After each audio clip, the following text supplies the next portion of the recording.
esse Filho é um Espírito que vem redimir o mundo, ou seja, vem trazer a verdade para o mundo. Redimir o mundo é trazer a verdade para o mundo, vem apresentar a verdade para o mundo, vem matar a ignorância, vem tirar o erro, vem tirar o pecado do mundo. E qual é o pecado do mundo? É a ausência da verdade. Este é o pecado do mundo. O pecado do mundo é a mentira, a ignorância, a construção doutrinária de pensamentos que são contra a verdade. Então, esse Espírito é anunciado que virá. Então, essa anunciação é feita. E é feita através de quem? De um Espírito, de um anjo. Então, ele vem e aparece para Maria, e fala a Maria. Maria era uma jovem, já casada e virgem. Como até então muitas mulheres casavam virgem, porque a concepção cultural da época, a mulher deveria ir ao casamento, e vocês vivenciaram isso recentemente, como muitas pessoas ainda estão vivenciando. A mulher se preparava, era culturalmente preparada para ir ao casamento virgem, ou seja, sem uma relação sexual praticada, senão com o seu cônjuge, com o seu marido. Então, isto era feito. Só que elas eram casadas, atenção, jovens, muito jovens. Há bem pouco tempo no Brasil, as moças eram entregues, a palavra mais correta é essa, ao casamento, aos 12 anos. Já na primeira menstruação, elas eram entregues para casar. Havia quase que uma troca. Minha filha vai casar com um homem de posição. Então a preocupação era essa, que fosse um homem de posição, um homem que não deixasse a mulher passar fome. Então a mulher tinha essa condição, sempre de servidora, de ser escrava, ou de escrava. Ela é a servidora, ela é a disjuntora do homem. Ela nunca foi tratada como um espírito igual ao homem, que é a verdade, porque o espírito não tem sexo. Nós somos iguais. Ora, mas isto é uma revolução no ensino, porque o Cristo trouxe essa revolução, ele mostrou essa verdade. Tanto é verdade que o Cristo valorizava a mulher sobremaneira. Ele tratava a mulher igual aos discípulos, mas ele não poderia violar regras que estavam impostas à época, sob pena de sua própria doutrina, seu próprio ensino não prosperar. Daí ele ter feito as escolhas que fez com os seus discípulos, inclusive com Maria, a chamada Maria Madalena, que era uma dos apóstolos, do apóstolo, que foi afastada desse apostolado pelo machismo humano, pelo machismo vigente, que inclusive ainda existe aonde? Aonde é que existe isso ainda? Na própria igreja mãe. Por isso que a mulher ainda não pode ser padre.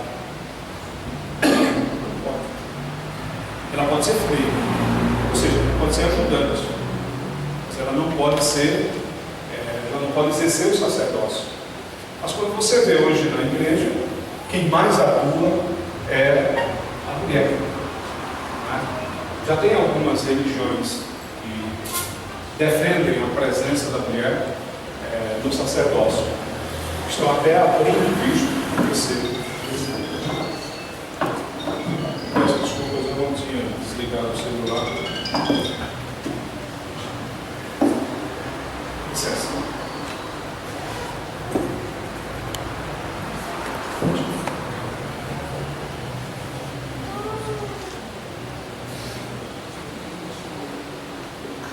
Então vamos conhecer essa natureza de Cristo. Tudo bem?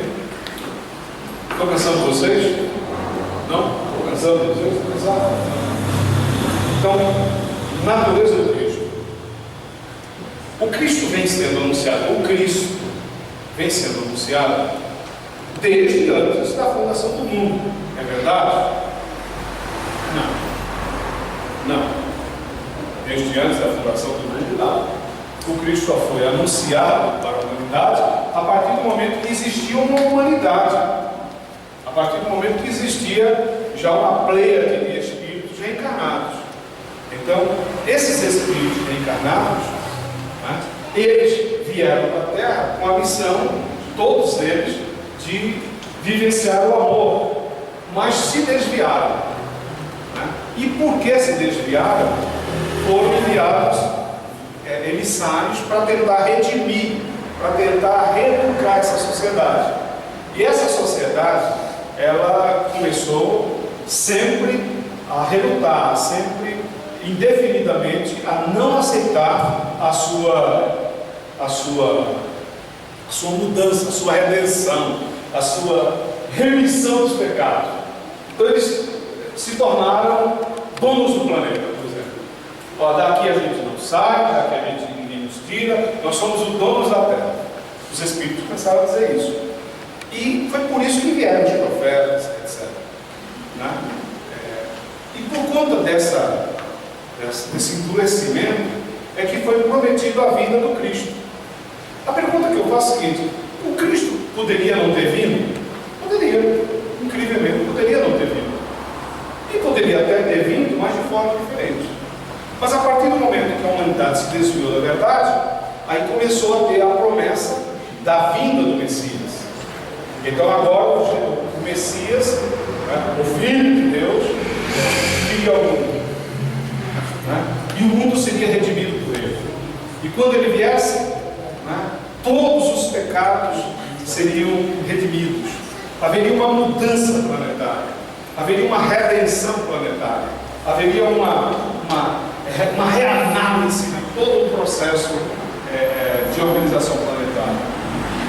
E aí, naturalmente, a humanidade começou a esperar. Cada profeta que vinha, né, ele era recebido como um profeta, mas sempre como um profeta anunciador. Olha, eu vim para preparar o caminho, eu vim para preparar a mensagem, porque quando ele vier, a sociedade tem que estar preparada. Arrependei-vos. Tudo isso era anunciado, mas sempre com a expectativa da chegada agora do Messias. E quando ele veio, dizia o adorador, ele veio pelos canais normais.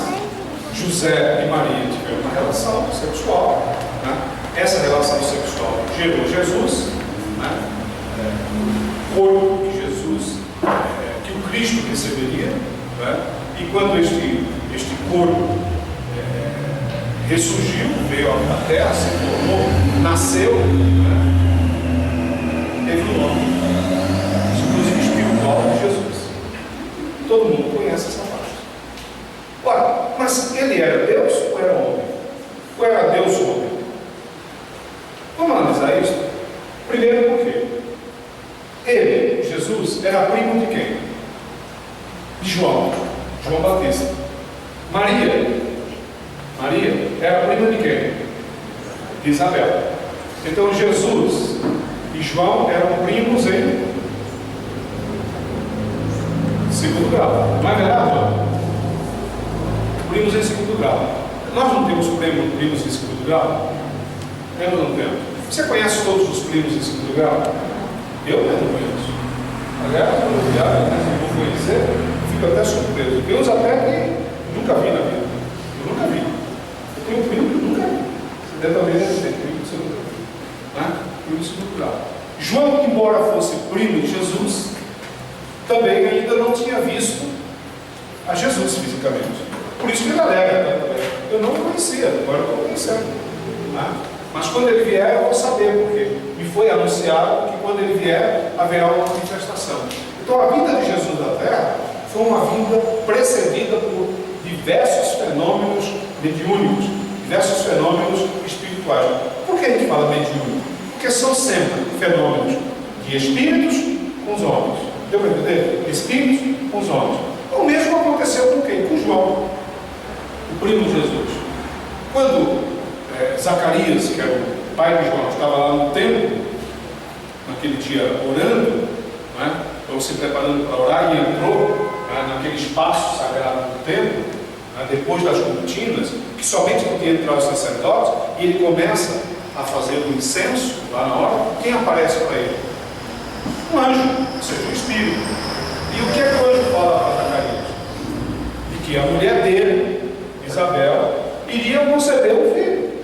E esse filho iria preparar o caminho daquele que viria como redentor da humanidade. Redentor no sentido de quê? De trazer para a humanidade a verdade. Então, a história de João até que se parece com a história de Jesus, mas não se parece com a história de Moisés. A história de Moisés é diferente. Moisés veio, ninguém anunciou que Moisés vinha à terra, não é isso? Alguém anunciou que Moisés vinha à terra? Vieram o Espírito dizendo: olha, Miriam, irmã dele, Maria, a mãe dele, você vai conceber um filho que vai ser o legislador do povo. Não, ninguém. Ele veio normal, como filho de escravos, se tornou lá um príncipe, colocado, e exerceu o ministério que exerceu. Então a diferença de Moisés para Jesus é muito grande, para João também é muito grande. Mas o que é surpreendente é que nasceu de forma normal. Então, da mesma forma como nasceu João, de Zacarias e de Isabel, nasceu Jesus de José e de Maria. Quem é que fez essa mudança? Os homens. Quantos homens fizeram essa mudança? 100 e poucos anos depois da crucificação de Jesus, da ressurreição do Cristo. Foi aí que começaram a construir doutrinas referentes à presença de Jesus na terra. É bom que vocês saibam, e aí vem a própria história bíblica, que ela é super interessante.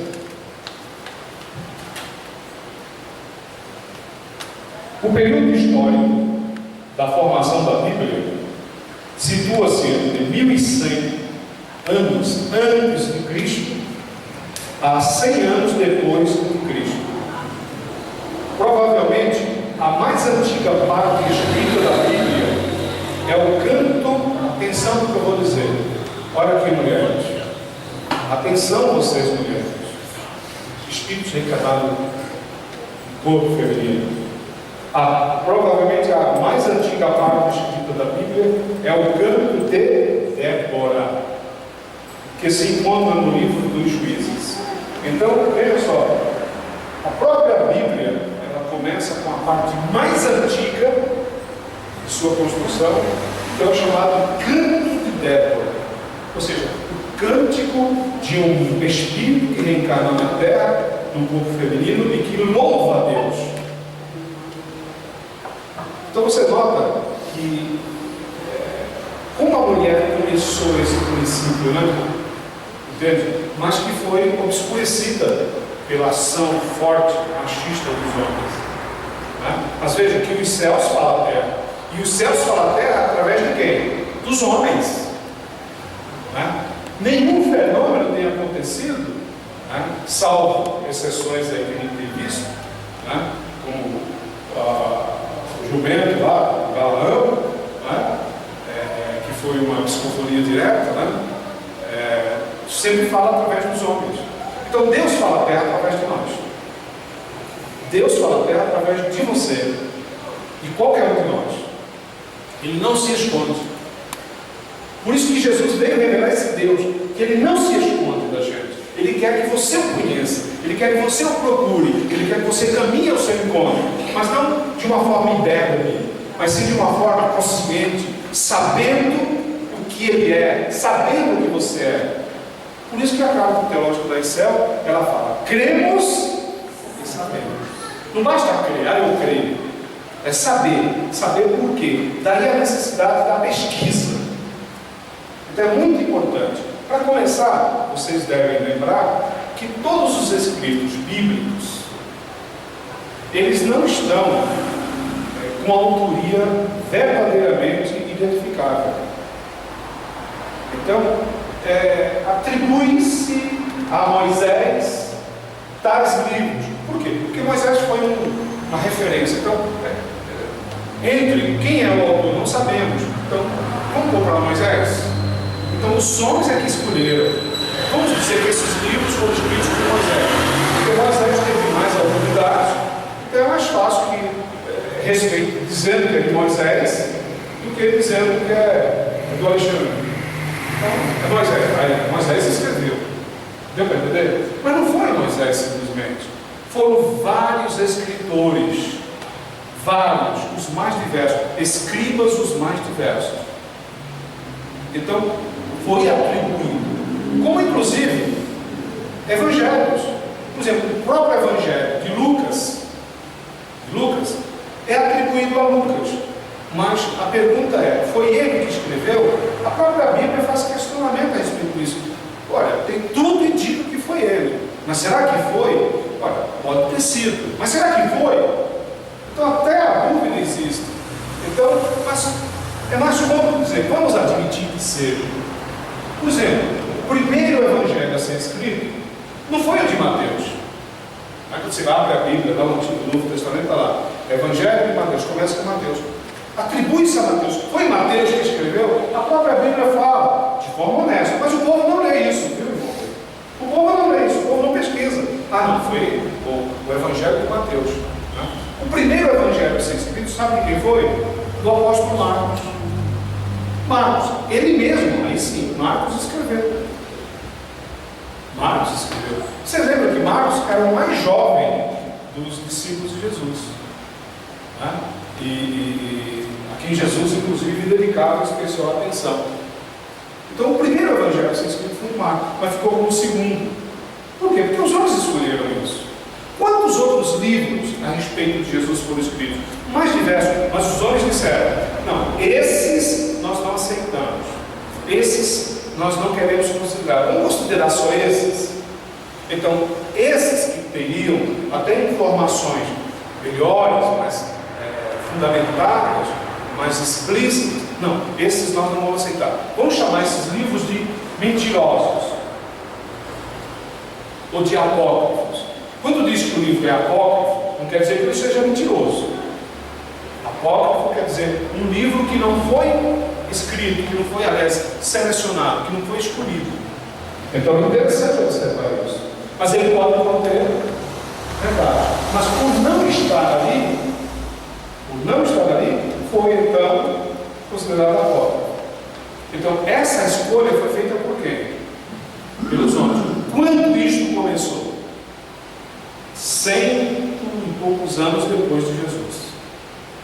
E isso foi avançando até 300 anos. Eu disse 300 anos depois de Jesus. É um bom tempo, né? A humanidade fazer as suas seleções. E aí, terminou por concluir que esse livro, chamado Bíblia, né? Ele conteria 72 livros, ou 71, né? Ou 75, ou mais. Porque vocês devem lembrar, não existe apenas a nossa Bíblia, existem outras Bíblias. A Bíblia judaica, que é a Torá, chamada Torá, ela tem 40 livros. Por quê? Porque eles escolheram ter 40 livros. Tem Bíblia que tem 35 livros, e é Bíblia. A Igreja Ortodoxa, grega, que é a igreja mais antiga do que a Igreja Católica Apostólica Romana, tem apenas 35 livros. É a Bíblia deles. É interessante nós observarmos. Então, essas escolhas foram feitas pelos homens. Então, os homens resolveram atribuir à Bíblia essa característica.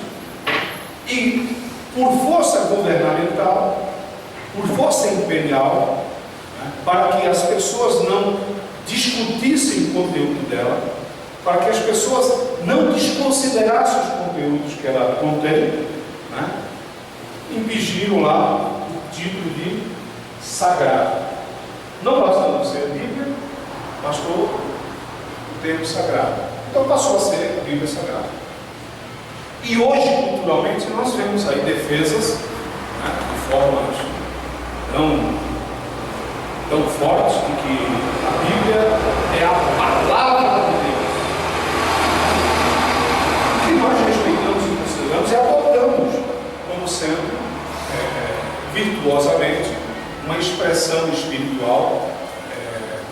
continuidade espiritual de Deus ou de tantos outros mensageiros, mas que devemos ter essa consideração do que ela significa.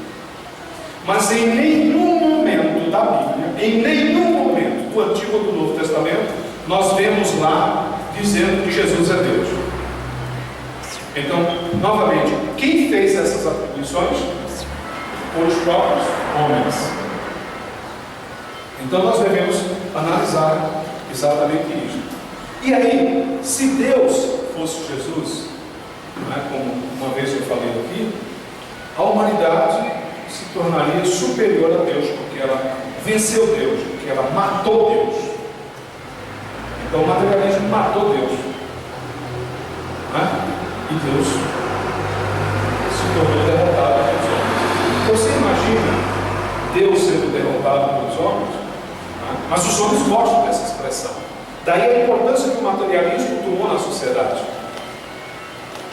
Por isso que a fé de muitos de nós, aí é aquela fé referencial, aquela fé, entre aspas, tradicional, aquela fé de tempo. Era antiga, minha família era assim, meu pai era assim, meu avô era assim, e que eu seja assim.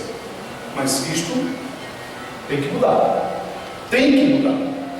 E a proposta do nosso seminário é de que aconteça essa mudança, inclusive em um de nós. Se pelo menos um de nós começar a meditar, não de forma revolucionária, mas de forma mentalizada, de forma construída, de forma pesquisadora, com uma análise científica, com uma análise filosófica, com uma análise religiosa, com uma análise teológica verdadeira, e aí você vai notar que Deus e que Jesus e que esses mensageiros, eles são muito maiores do que os limites que a própria Bíblia dá. Interessante. Muitos querem reduzir, ou querem aumentar dentro daquele limite. Mas quando você conhece Deus fora de tudo isso, você vê que Deus é maior, é grande, é poderoso e é único. Por isso que Jesus, até biblicamente, que são teses que são derrotadas por conta da origem mesmo dessas passagens de Jesus e que os homens tentaram mudar, fazendo Jesus Deus, é quando você vê lá nos livros do Evangelho a árvore genealógica de Jesus. Então você começa lá, a árvore genealógica de Jesus. Você pega a Bíblia e pega a árvore genealógica de Jesus. Então, essa é a Bíblia, atenção, essa é a Bíblia aceita pelos evangélicos. E essa é a Bíblia aceita pelos católicos. Olha, aparentemente existem grandes diferenças entre elas? Nenhuma. Apenas uma diferença, que os evangélicos, aliás, desculpa, não os evangélicos, os protestantes, que não existia evangelho. Evangelho não dele surgiu agora há pouco. Surgiu em 1975 para 80. Todos os protestantes começaram a se denominar evangélicos. Então, antes não existia evangelho nessa expressão cultural. Eram todos crentes ou protestantes. Então, esta Bíblia contém livros a mais, católica. Então, os evangélicos ou os protestantes, a gente não aceita esses outros livros. E assim vem acontecendo até hoje. Cada um está dizendo, eu não concordo com isso, aí eu não concordo com aquilo. Então, vem suprimindo, adulterando, tirando. Inclusive, tem sacerdote católico que não aceita livros que estão aqui. É interessante isso. E são sacerdotes católicos, católicos romanos, que não aceitam livros que estão aqui. Já por influência de quê? Desse movimento que aí está. Então, o que é que nós vamos encontrar na própria Bíblia? A genealogia de Jesus. Ora, se Jesus tem uma genealogia humana, é porque ele é o quê? Humano. Ou não é? Sim. Não é verdade? Se ele tem uma genealogia lá, aí vem lá do cara, Aí 14 gerações, depois mais 14 gerações, aí mais 14 gerações até chegar a José, pai de Jesus. Aí tem Maria. Maria também tem a sua genealogia. Mas ninguém fala da genealogia de Maria. Fala? Ninguém fala da genealogia de Maria. Fala da genealogia do homem. Já notaram isso? Não fala da mulher. Vocês notaram que num certo momento a mulher deu um salto, Maria passou a ser adorada como a mãe de Jesus. É verdade? Ou era a mãe de Deus? Ela começou a ser divulgada, propagada como sendo a mãe de Deus. Se Deus tinha mãe, também tinha que ter pai. Até fé é lógica. Mas não, Deus só tinha mãe e pai. Ah não, porque Jesus foi concebido por obra do Espírito Santo. Inverteu foi tudo. Porque o Espírito Santo ainda formalmente declarado não existia. Ele ainda estava para vir. Ele ainda não estava atuando. O próprio Jesus é que fala que ele vai orar a Deus e Deus vai suscitar um outro Espírito. E esse Espírito virá em nome de Deus, em nome de Jesus, para proclamar, para fazer recordar à humanidade a mesma mensagem de Jesus. E que esse Espírito, ele não falaria de si mesmo, mas ele falaria daquilo que ele também aprendeu na casa do Pai. Interessante lembrar isso. Mas já existem casas espíritas, movimentos espíritas, outros, que estão dizendo que o Espírito Santo, o Espírito Verdade, o Espírito Consolador é o mesmo Jesus. E não é. Se ele fosse o mesmo Jesus, Jesus não teria pedido a Deus que enviasse o Espírito Verdade. Então ele enviaria a si mesmo. Então existe, dentro do próprio ser espírita, essa confusão. Agora, quando eu falo ser espírita, cuidado, eu não estou falando da doutrina espírita. Porque em momento algum a doutrina espírita defende isso. Quem defende isso são pessoas que estão interpretando a seu bel prazer, de forma acultural, aquilo que lhes compete, como tem acontecido com a virgindade de Maria, como tem acontecido com o endeusamento de Jesus. É interessante nós observarmos. Né? Por isso que Jesus fala que ele é o enviado de Deus. E se ele é enviado de Deus, ele não se envia a si mesmo. Por exemplo, eu estou aqui, eu não sou enviado de mim mesmo, eu estou aqui. Eu sou uma personalidade que estou aqui. Agora, se eu estivesse aqui dizendo, olha gente, olha, eu me enviei, eu posso me enviar? Você pode se enviar? Não, você tem que pôr, você está ou não está. Né? E Jesus fala isso abertamente. Vocês estudam o Evangelho, vocês vão ver. Jesus, eu não vim de mim mesmo. O Pai me ordenou, o Pai me mandou. E o Pai que me enviou, o Pai que me mandou fazer a obra que eu faço. Porque eu estou na presença do Pai. Vocês não conhecem a Deus, mas eu conheço. E eu o conheço e me satisfaço em realizar a vontade dele. Eu e o Pai somos um, porque eu faço a vontade do meu Pai. Quando Jesus disse isso, ele é Deus, está dizendo que é igual a Deus. Não, ele não disse que é igual a Deus. Por ele já estar identificado com a vontade de Deus, ele já não tem mais a expressão da sua própria vontade. Ele fala a vontade de Deus. E quando ele fala a vontade de Deus, é interessante isso, ele fala a vontade própria dele, porque ele já está identificado com Jesus, com Deus. Deu para entender? Ele já não tem dúvida, já não é um transgressor da palavra. Ele não fala a doutrina sua. Por isso que ele fala, a minha doutrina não é minha.